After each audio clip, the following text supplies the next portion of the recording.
kita masuk ke segmen terakhir kita untuk sembang dengan Coach Sarah. Kita nak tanya tentang skuad nasional lah. Alright. Coach, follow tak sewaktu kelayakan Piala Asia tu?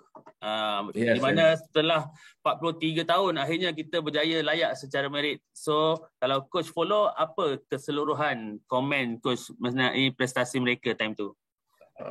I follow. Masa tu saya tengok kebetulan lawan dengan Bangladesh, game yang lawan last kali. Itu yang saya cakap, kalau nak compare, sebab saya nak cakap pasal Perak, apa yang beza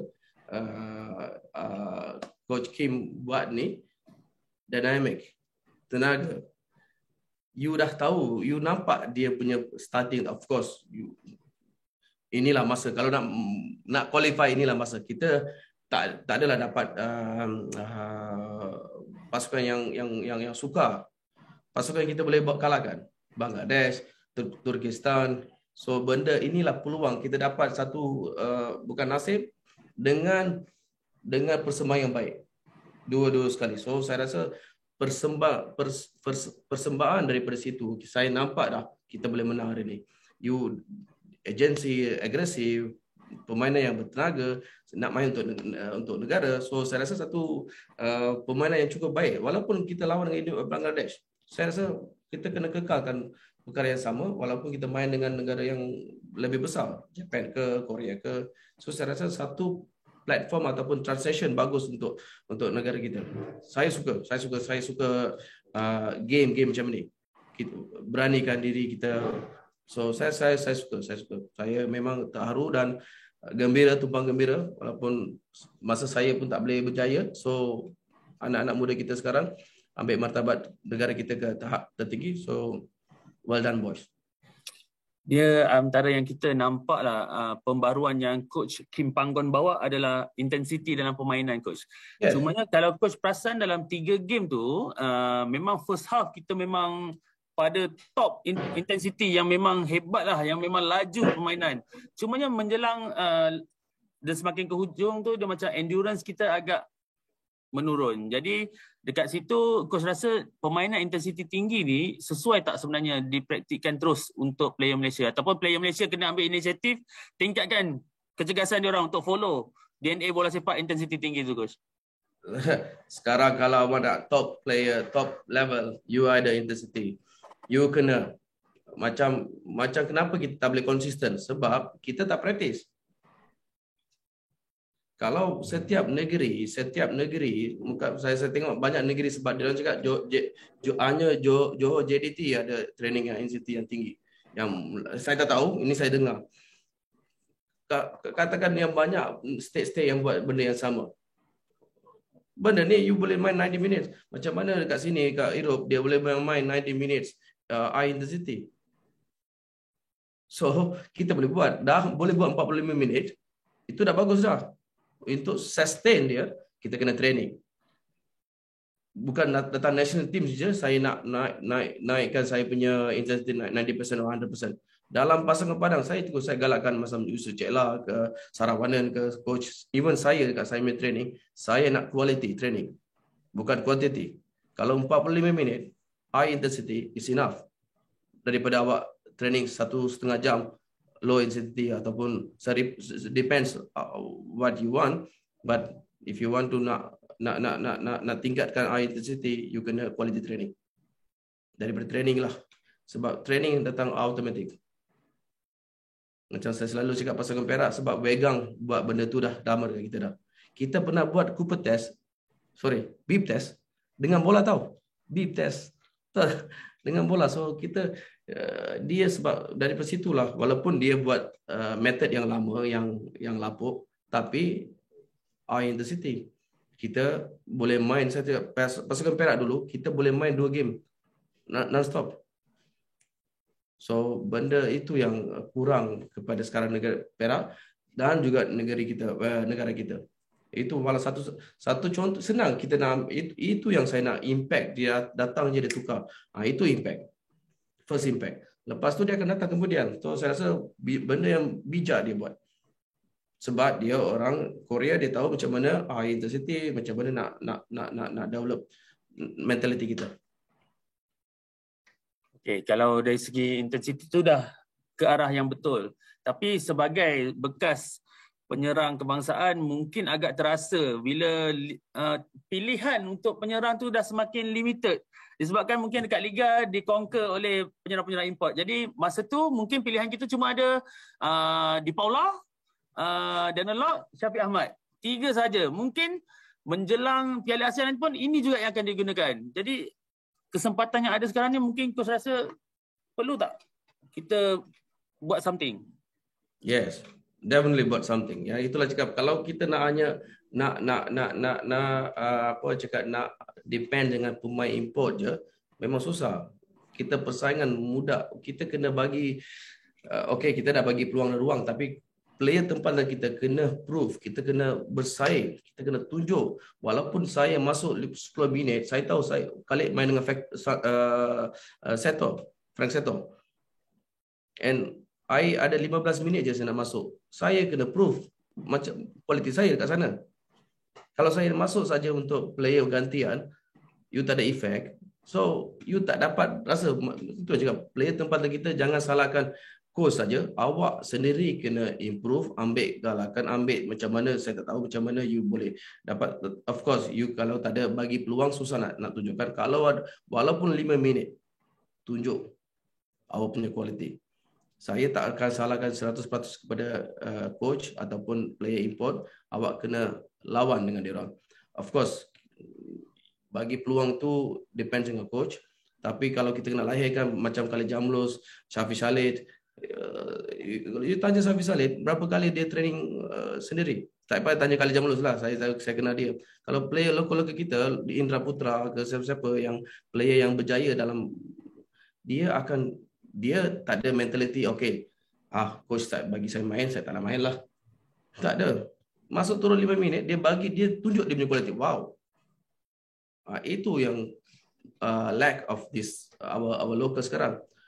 Dah tak main, dah muka dah macam tu, lepas tu nak duduk simpan, makan kuaci, tengok game. So you tak ada, saya tak salahkan sebanyak orang, tapi benda ni akan berlaku masa saya main. So itu yang kena improve. Awak kena lawan, awak kena prove, awak kena tunjuk kepada pasukan awak atau negara kita, awak adalah layak untuk main untuk setanding dengan Di Paula. Okay. So keseluruhannya prestasi ketiga itu, kalau coach nampak, adakah dengan prestasi itu boleh compete di Piala Asia nanti dengan pasukan yang gergasi Asia, coach? Itu saya nak tengok sebab benda kita kalau dasarnya lawan dengan Bangladesh bukan ukuran kita, tapi cara dah okey. Tapi saya nak tengok macam mana kita boleh lawan dengan gergasi Asia sekarang. Itu yang next step. Sebab awak kalau you make one mistake, that's it. They will kill. So how you consistent, awak macam mana? So you kena ada fitness level betul, you kena compact, you kena main dengan macam so tactical coach. So saya rasa itu yang semua orang nak tengok macam mana how far we can go, but it's tough for Malaysia. That is for sure. But I think kalau cara dah betul dah. Cara dah betul, cuma kita kena guna juga peluang kita ada, kita kurangkan mistake di high level. Kita pernah main dengan Piala Malaysia Dunia, the highest level, ada World Youth Cup. Kita main mangga dah memang tak ada masalah, tapi kualiti dia orang tinggi, set pieces kita kalah. So itu yang macam kat high level ni, benda-benda macam tu kita kena titik berat. Awak kena lagi banyak confident, disiplin dengan benda-benda macam tu. So saya rasa coach Kim, he will do the best, I think, and our player, I think. So that is good to see how our player compete to the big boys. Coach, kejayaan tim senior tapi malangnya tak dapat diikuti oleh pasukan bawah 23 lah.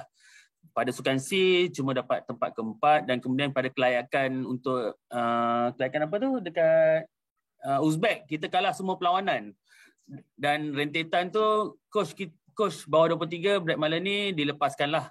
Sekarang banyak bercakap tentang siapa bakal pengganti, dan banyak juga pendapat mengatakan kita perlu dapatkan coach yang ada DNA sama dengan Kim Panggon supaya dia boleh coordinate kedua-dua pasukan tu dengan DNA yang sama, perkembangannya seiring. Adakah itu perkara yang perlu dipertimbangkan coach untuk pilih? Saya rasa why not? Sebab landasan betul. Sebab end of the day Coach Kim yang tanggungjawab ke national team. So budak yang 21-23 tahun yang akan ganti national team. So why not kita ada player system yang sama ataupun playing system yang sama. Itu yang senang. Dia ambil pick dia tu, dia tak payah nak outfit datang sini national team dia tukar lain pula. So saya rasa satu saluran yang baik. So, bagus. Sebab kita dekat sini kita buat macam tu. Macam saya cakap, saya dah ajar tactical yang sama apa yang men's team buat. So kalau kita main 3 defenders, kita nak ajar dia orang macam mana, apa fungsi left and right back. So kita dah ajar itu sama. Saya rasa one of the best orang cakap solution. You tak payah confused ataupun keko datang ke national team. Benda yang sama.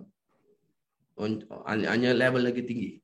So benda yang sama. So sebab national team you tak ada masa tahu nak ajar you ni fungsi. So saya rasa bawah 23 boleh ajar. Lepas tu masuk sini you just function je, execute je. Satu lagi. Bawah 19 kita juara AFF. Cumanya bila satu pencapaian yang membanggakan, cumanya bila di peringkat liga kebanyakan player-player tu sebenarnya duduk di feeder club. Dan ada yang terperap tak main. Jadi macam mana perkembangan mereka coach tengok kalau mereka stay macam tu? Itu yang saya cakap, tengok kalau kita main dengan competitive game macam player Asian tu, kita kena ada banyak competition macam tu. Hanya bukan satu je, salah satu 2 tahun 4 game tu je.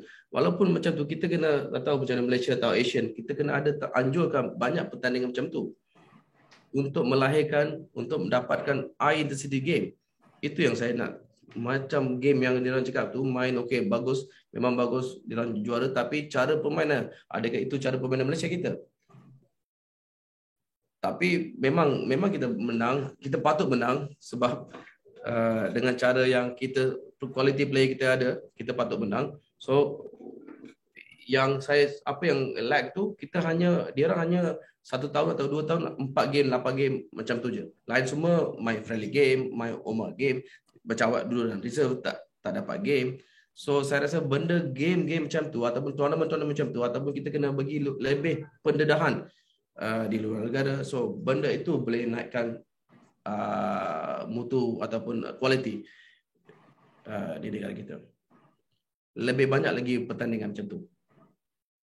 Kalau macam dekat Finland sendiri coach, macam mana tadi coach kata umur 17-18 dah boleh main ke men's team, tapi kalau macam untuk national team diorang, dia macam mana? Dia lebih awal juga ambil player-player belia untuk ke skuad kebangsaan? Yes, dia sebab kita ada national team, start national team kat sini bawah 16.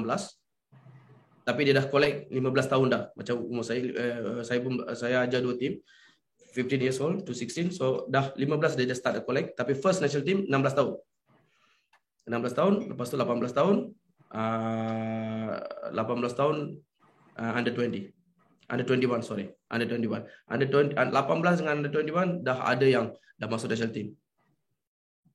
So 21 tu kebanyakan dah main untuk men's team. Lepas tu dah national team under 21, tapi siapa yang tak dapat masuk national team tu, dia pergi under 21 national team. So tapi 21 national team dah main dah club yang top club. Macam saya punya player, under 16 player dah main untuk Chelsea Academy. Yes.